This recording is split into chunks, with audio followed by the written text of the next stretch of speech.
बघ, यांच्या ज्ञानावर हसावं की रडावं आणि यांच्या अभ्यासावर हसावं की रडावं असं एका अर्थाने बिनडोकपणाची विधानं हे लोक करतात. राज ठाकरे यांना पुन्हा माझा सल्ला आहे की आपले सल्लागार हे आपल्याला फसवतायत, कुठेतरी आपला अभ्यास कच्चा होतोय. याआधी कोणाच्या घरी उमेदवाराला किंवा कोणाला जाण्यापासून बंदीच नाही, कधीच नव्हती. आणि राज ठाकरे म्हणतात तसं जर बंदी असती तर एखाद्या उमेदवाराला स्वतःच्या घरी जाणं पण अडचणीचं झालं असतं, कारण घरात पण मतदार असतात. आणि म्हणून मतदारांच्या घरी उमेदवाराने जाणं, प्रचार करणं नि करणं हा भाग वेगळा आहे, आणि उमेदवारांच्या घरी जाणं याला कुठेच बंदी असू शकत नाही. ती नव्हती. आपल्या पराभवाची कारणं शोधण्यासाठी नवनवीन कारणं काहीतरी शोधून काढा. राज ठाकरे धंदे बंद करा अशी तुम्हाला विनंती आहे. 2012 असेल, 2017 असेल, खरं तर हा नियम अगदी जुना आहे. काल निवडणूक आयोगाने देखील यावर अगदी स्पष्टीकरण दिलं. यापूर्वी देखील या गोष्टी होत होत्या. परत एकदा असं वाटतंय की कुठेतरी फेक नरेटिव्ह उभा करण्याचा प्रयत्न आणि नाही, पराभव डोळ्यासमोर दिसतोय. मग आमचा पराभव का झाला तर ते दाखवण्यासाठी कारण हवं ना.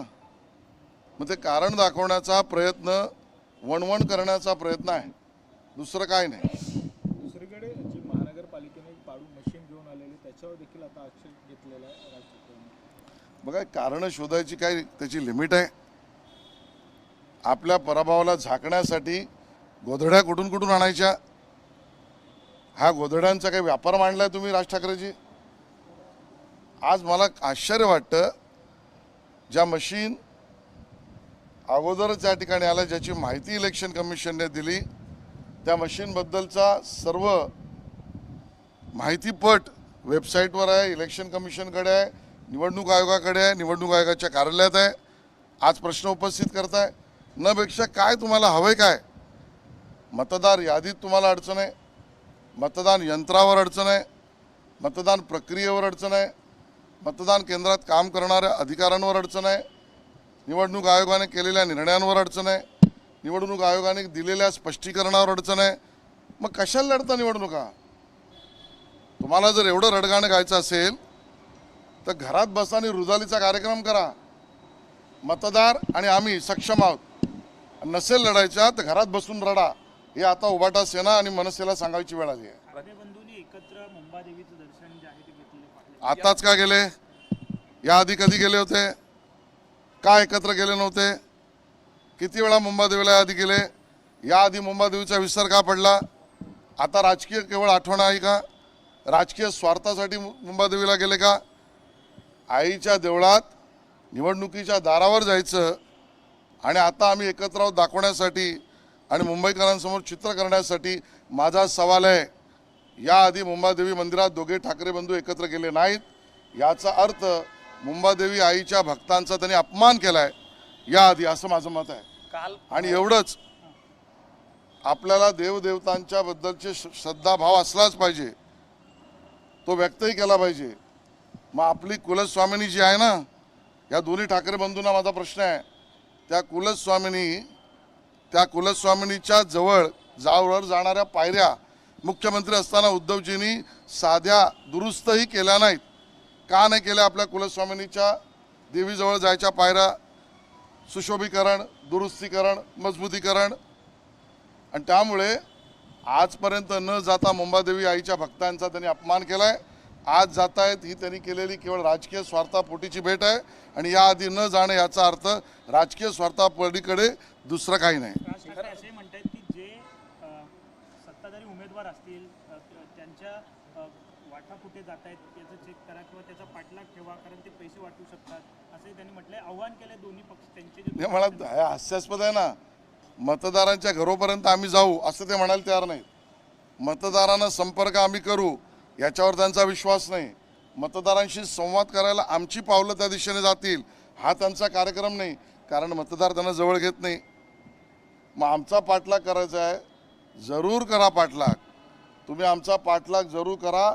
मतदार तुम्हाला पाठ दाखवतील, आणि वाट लावतील एवढंच मी तुम्हाला सांगतो. अशी काल खरं तर प्रचार संपला आणि आज दिवसभर बघितलं तर मुंबादेवीचं दर्शन असेल, ठाकरे बंधू, मराठी महापौर म्हणून घातलेलं साकडं, हा कुठेतरी एक प्रचाराचा छुपा भाग वाटतोय. ते ज्या पद्धतीने बघतायत या पद्धतीने अगतिकता आहे. काही करा पण माझ्याबरोबर या, ही अगतिकता आहे. नटसम्राट नाटक आणि सिनेमा आम्ही पाहिला. आता राजकीय नटसम्राट नवीन झालेले आहेत. ते नेपथ्यही करतायत, सादरीकरणही करतायत, दिग्दर्शनही करतायत आणि आता त्याच्यात अभिनय सुद्धा करतायत. त्यामुळे राजकीय अगतिकतेतले आलेले नवीन नटसम्राट हे आता वणवण मंदिरात फिरतायत. अजित पवारांनी एक आरोप केलेला 1999 साली जेव्हा शिवसेना भाजप युती होती तेव्हा पुरंदर उपसा सिंचन योजनेत 100 कोटी रुपये 100 कोटी वाढीव बजेट दिलं पक्षनिधी म्हणून ते करण्यासाठी त्यांना करायला लावलं होतं असं त्यांचं म्हणणं आहे. थेट भाजपवर आरोप. नाही, मला वाटतं अजितदादांच्या स्मृती या विषयातल्या पुन्हा एकदा पडताळून घेतल्या पाहिजेत आणि ते जे म्हणाले आहेत यातली सत्यता ही त्यांनीच पडताळून घ्यावी. आमच्या बाजूने अशा पद्धतीचा कुठलाही असत्य बोलण्याचा त्यांचा प्रयत्न आम्हाला मान्य नाही. मात्र पैसे वाटप आहे ते मोठ्या प्रमाणामध्ये होतात. काल जो करेल पैसे वाटप त्याच्यावर गुन्हा दाखल केला पाहिजे, त्याच्यावर कारवाई केली पाहिजे. निवडणुका निष्पक्ष झाल्या पाहिजेत.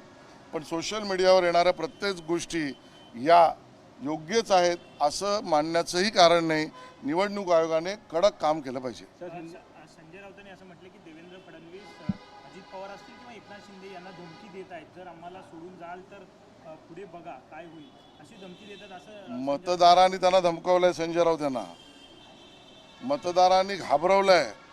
मतदारांनी उभाटा सेनेला आणि मनसेला घाम सोडलाय आणि त्यामुळे तिथून विषय डायव्हर्ट करण्याचा त्यांचा प्रयत्न आहे. एक शेवटचा प्रश्न, भगवे गाड मनसे आणि शिवसेना जे आहेत उद्धव ठाकरे यांची ठरणार आहे, मग आतापर्यंत काय यांचे हिरवे गाड होते? त्याच्यावरती या निवडणुकीला भगवा आठवला. याचा अर्थ त्यांनी स्पष्ट केलंय की आमचे मनसेचे आणि उभाटा सेनेचे आतापर्यंत निवडणुकीच्या अगोदरपर्यंत आमचे हिरवेच गार्ड होते. आमचं तेच म्हणणं आहे. तुम्ही मुंबईचा रंग बदलू पाहताय आणि आता राजकीय नटसम्राट म्हणून त्याच्यावर रंग देऊन भगवे गाडचा शब्द वापरतायत. हे खरे रक्षक हिरवे गाड आहे ते त्यांनीच मान्य केलं आहे. ते जे त्यांचे पदाधिकारी असतील ते भगव्या टी शर्ट घालणार आहे, त्यामुळे कुठेतरी प्रलोभनामध्ये मी माझं उत्तर दिलंय.